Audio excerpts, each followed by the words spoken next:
funciona a fé, queridos? Como é a mecânica da fé? Como que a fé atua nas nossas vidas? Amém?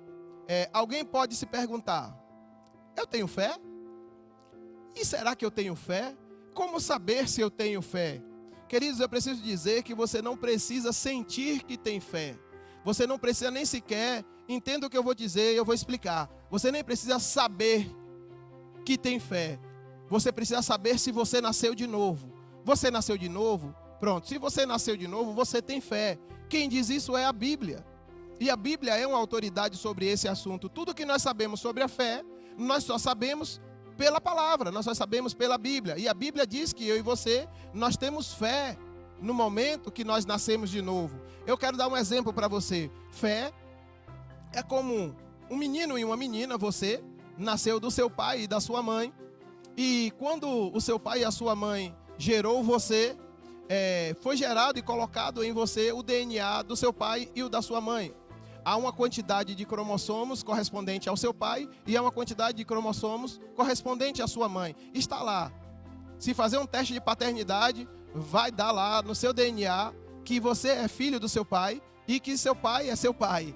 E isso não tem a ver com sentimentos. Se perguntar para você se você sente que você é filho de seu pai, você vai dizer que sente. Mas se você buscar sentimentos em você que ateste que você é filho do seu pai e da sua mãe, você não vai encontrar. Você simplesmente sabe que você é filho do seu pai e da sua mãe. O DNA do seu pai e da sua mãe está em você. E eu poderia dizer que fé é o DNA de Deus, graça é o DNA de Deus. E isso foi colocado dentro de você quando você nasceu de novo. E isso independe de sentimento, isso independe de emoções, isso independe de sensações que você pode sentir ou perceber. Fé está aí. Queridos, crer que você tem fé, você crê pela fé. Me perdoe a redundância, mas você crê que tem fé pela fé. Saiba que fé, no momento que você nasceu de novo, ela foi depositada no seu espírito. Uma porção de fé correspondente ao seu chamado, ou melhor dizendo, ao chamado de Deus para a sua vida. Fé foi depositada no seu espírito. Fé no seu espírito faz parte do upgrade divino na sua vida, nessa nova aliança. Porque no momento que você nasceu de novo, o Espírito Santo escolheu habitar dentro de você. Você recebeu um espírito novo. Você recebeu o amor de Deus dentro de você. Você recebeu fé dentro de você. Você foi justificado. Você teve a paz com Deus reestabelecida. Tudo isso é um upgrade divino na nova aliança, que é uma aliança superior, baseada em superiores promessas. Agora eu preciso que você abra a sua Bíblia no livro de Romanos, capítulo 12. Versículo 13, eu quero ler esse versículo com você. Porque pela graça que me foi dada, diz Paulo, digo a cada um dentre vós, que não pense de si mesmo, além do que convém, antes pense com moderação, segundo a medida da fé que Deus repartiu a cada um. Então entenda, Deus repartiu uma medida de fé com você. Só que essa medida de fé, queridos, que Deus colocou no seu espírito, ela é uma porção de Deus suficiente para você completar a sua carreira de fé, do começo ao fim. Deus colocou na sua vida uma medida de fé que vai te levar do ponto A ao ponto B. Amém? A fé que você recebeu, queridos, ela é suficiente. Você não precisa de mais fé, você não precisa de uma fé mais forte. O que você precisa é de ter essa consciência, de ter uma consciência da fé que você tem. O meu pastor, o pastor Wagner, ele tem um exemplo que ele discerniu em Deus a respeito disso. Veja bem, fé é como duas pessoas, imagine duas pessoas e essas duas pessoas elas partem do mesmo destino. Vamos usar aqui a cidade onde a nossa escola ela está situada, ela está baseada, para dar esse exemplo. Digamos que a gente parte de Dias d'Ávila, sentido a cidade de Salvador.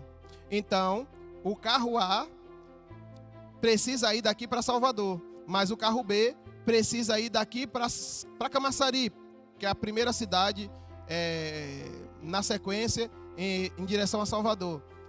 A quantidade de combustível, querido, que o carro A e o carro B precisa para chegar ao seu destino é a mesma? Não. O carro que vai para Salvador precisa de mais combustível do que o carro que vai para Camaçari. Então, colocando isso em termos ministeriais. Digamos que Deus te chamou para ser um pastor, mas Deus te chamou para ser um pastor de uma pequena igreja em um bairro da periferia de uma cidade. Essa igreja ela vai ter lá 30, 40, 50 membros e não vai passar disso. Deus vai te dar fé suficiente para você cumprir todo o seu propósito nesse sentido, de você pastorear essa aparente pequena igreja com 30, 40, 50 pessoas. Fé estará disponível para isso. Mas se Deus chamou alguém para ser pastor entre as nações e alcançar o planeta Terra, como muitos que tem por aí, fé estará disponível para isso. Mas Paulo traz uma advertência: não pense de si mesmo além do que convém, antes pense com moderação. Pense segundo a medida da fé que Deus repartiu a cada um. Então fé está diretamente ligada ao propósito que Deus tem na minha e na sua vida. Se Deus tem um propósito que você seja profeta, se Deus tem um propósito que você seja evangelista, a gente sabe que existem medidas de níveis de evangelistas, pastores, mestres, apóstolos, que vai alcançar pessoas. Tem pessoas que vai pastorear. Eu sei de uma história de um pastor que foi chamado para pastorear um grupo de 6 crianças. Então ele não tinha, era um vilarejo, e eu não lembro aonde era o local, e ele foi chamado para pastorear essas 6 crianças.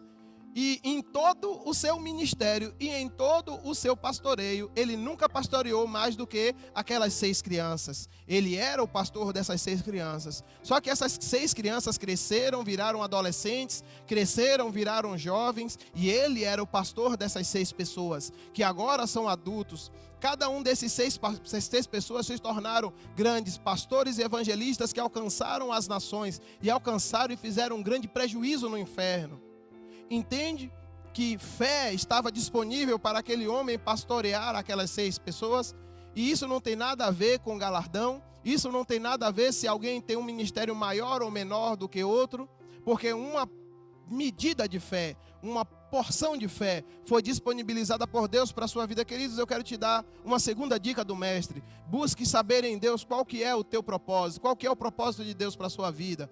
Você achando o seu propósito, você vai achar aquilo que Deus tem para a sua vida, e você saberá que uma medida de fé estará disponível para a sua vida. Amém? Saindo desse assunto, como eu faço então para essa fé funcionar? Essa fé que eu descobri que eu sou chamado para ser isso, que Deus me chamou para fazer, e eu preciso fazer essa fé funcionar. É muito simples, querido. A fé, ela tem uma voz, ela fala algo, ela comunica algo, ela tem um comportamento em acordo do que você está crendo. Por favor, queridos, abra sua Bíblia aí no livro de Marcos, capítulo 11, versículo 23. Livro de Marcos, capítulo 11, versículo 23. Vamos ler juntos?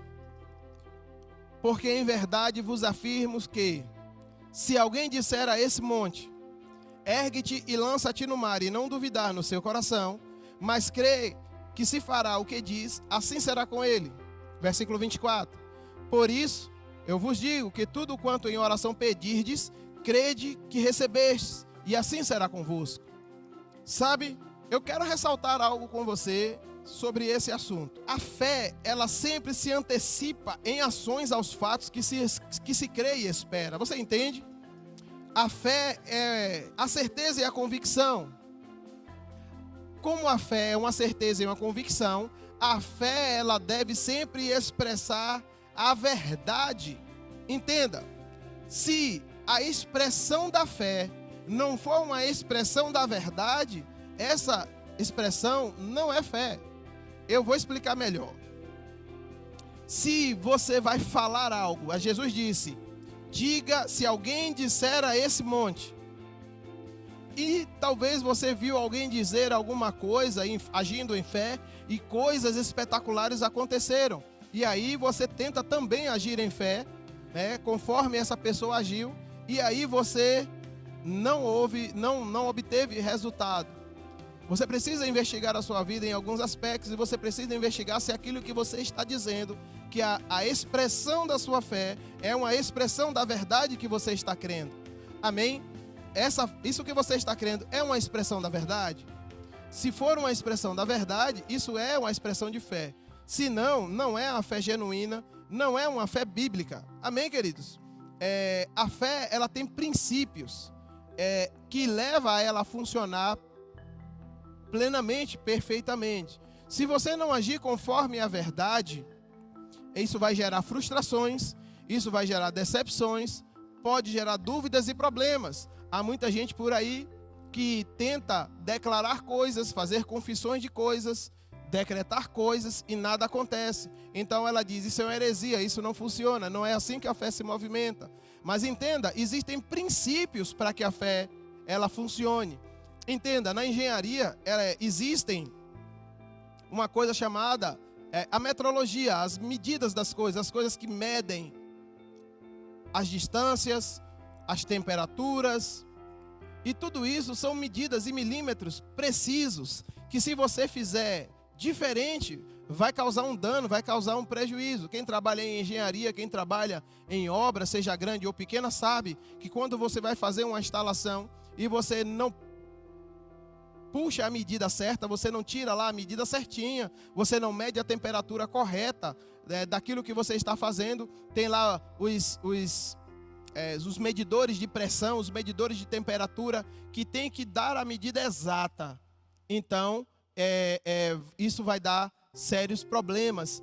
Então, a fé, ela tem seus princípios. É simples, não é difícil. Vou te falar sobre isso mais na frente, mas precisa ser aplicado. E um dos princípios para que a fé aplique é a verdade. Amém? Essas questões desses princípios, assim como as medidas, tipo 1 metro é 1 metro, 10 graus será sempre 10 graus, 1 quilômetro será sempre 1 quilômetro. Não existe mais ou menos 1 quilômetro, mais ou menos 1 metro, mais ou menos meia hora. 20 minutos são 20 minutos, não são mais ou menos 20 minutos. Então isso independe do que eu penso, isso independe do que eu acho, isso independe da minha cultura, das minhas experiências, daquilo que eu aprendi. A medida é medida. Temperatura é temperatura. A metrologia, ela funciona com base em princípios. Amém?